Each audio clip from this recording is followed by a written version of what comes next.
Hello everyone, welcome back to our channel Braincraft.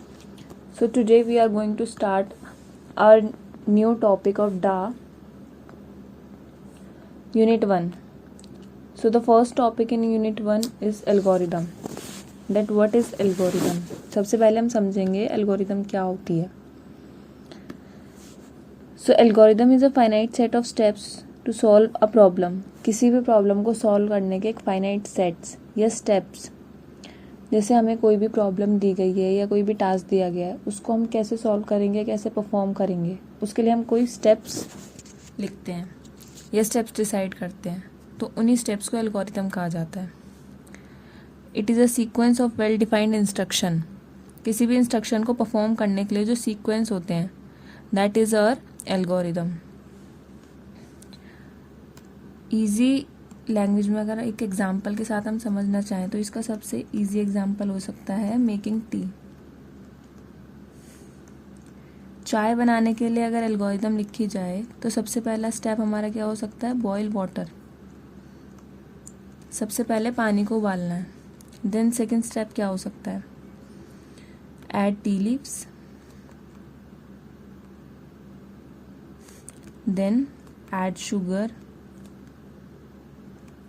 And milk.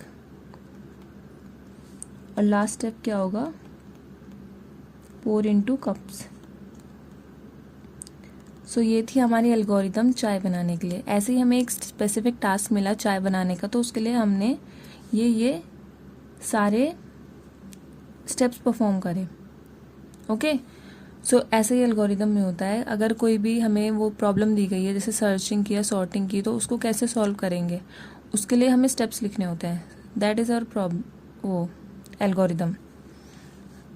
So algorithm की एक खास बात होती है, ये लैंग्वेज इंडिपेंडेंट होती है. लाइक C++, जावा या पाइथन, इन सब में से किसी में आपको स्पेशलाइजेशन नहीं चाहिए होती कि आपको इन्हीं में कोड लिखना है. एक सिंपल लैंग्वेज में आप कोड लिख सकते हो. जैसे अभी हमने ये लिखे स्टेप्स चाय बनाने के लिए, तो हमने सिंपल लैंग्वेज में लिखे हैं, जिससे आप भी आसानी से समझ गए, मैंने भी आपको आसानी से समझा दिया. इसी तरह हम मशीन को भी आसानी से समझा सकते हैं अपने steps. So that is our algorithm. अब एल्गोरिथम जो होती है उसकी कुछ कैरेक्टरिस्टिक्स होती हैं. सो सबसे पहली कैरेक्टरिस्टिक्स होती है input. There can be 0 input or more inputs. अगर आप 0 इनपुट देते हो या उससे ज़्यादा इनपुट देते हो तो आपकी एल्गोरिथम रन करनी चाहिए. आउटपुट, एटलीस्ट 1 आउटपुट शुड बी देयर. आपकी एल्गोरिथम खाली नहीं होनी चाहिए, आउटपुट खाली नहीं होना चाहिए उसका.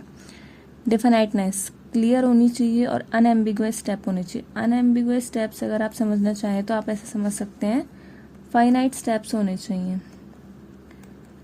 ऐसा नहीं होना चाहिए कि आपकी जो एल्गोरिथम है वो किसी कारण, लाइक फंक्शन कॉलिंग के कारण या किसी भी सर्कुलर लूप में जा रही है, इनफाइनाइट लूप में जा रही है, तो उसका आउटपुट आ ही नहीं पा रहा है. एक फाइनाइट स्टेप्स के बाद आपका आउटपुट डिस्प्ले हो जाना चाहिए. No finiteness must end after finite set, जो अभी हमने ऊपर समझा. Effectiveness, simple and basic operation होने चाहिए, ज़्यादा कॉम्प्लेक्स नहीं होनी चाहिए आपकी एल्गोरिथम, सिंपल होनी चाहिए ताकि हर कोई आसानी से समझ पाए, कंपाइलर भी आसानी से समझ पाए, जिससे कि आपकी टाइम और स्पेस कॉम्प्लेक्सिटी दोनों कम होती है. सो ये थी हमारी कैरेक्टरिस्टिक्स. अगर हम बात करें एक सिंपल एग्जाम्पल की, like in the field of computer science, अगर हम कुछ एग्जाम्पल लें एल्गोरिथम का, एक सिंपल एग्जाम्पल लेंगे बेसिक सा. वो आपने चाहे कर भी रखा हो अपने फर्स्ट या सेकेंड ईयर में, बहुत बार लिखा होगा आपने. सम ऑफ 2 नंबर्स. अगर इसके लिए हम एल्गोरिथम लिखते हैं तो हमारा स्टेप 1 क्या होगा, टेक इनपुट ए. स्टेप 2 क्या होगा हमारा, टेक इनपुट बी. क्योंकि 2 नंबर्स के लिए है तो हमें 2 नंबर तो लेने ही पड़ेंगे इनपुट, तो हमने उनको नाम दे दिया ए और बी. अब हमने इनपुट ले लिया, इसके बाद हम क्या परफॉर्म कराएंगे, अपना सम. तो sum is equals to A plus B. तो सम परफॉर्म हो गया, उसके बाद हम उसे डिस्प्ले करा देंगे प्रिंट.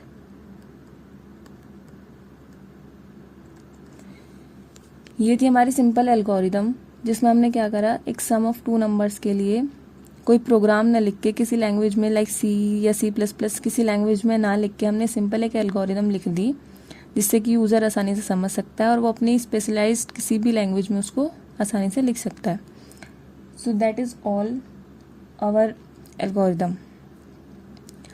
आने वाली नेक्स्ट यूनिट्स में हम पढ़ेंगे एसिम्प्टोटिक नोटेशंस, जो कि बहुत इंपॉर्टेंट है एज अ सब्जेक्ट डा. बिकॉज डा जो है उसके तो नाम में ही एल्गोरिदम्स आ रहा है, तो एल्गोरिदम समझना आपके लिए मस्ट हो जाता है.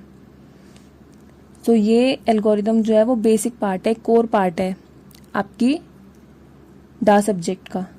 सो अगर ये क्लियर होगा तो आने वाली आगे की टॉपिक्स आपको आसानी से क्लियर होते रहेंगे. और मेरी आपसे रिक्वेस्ट है, प्लीज़ अपने टॉपिक साथ के साथ क्लियर करते चलिएगा, because that is the hardest subject of your BTech. So मिलते हैं नेक्स्ट वीडियोज़ में, और आने वाली वीडियो बहुत इंपॉर्टेंट होने वाली हैं. So please stay tuned.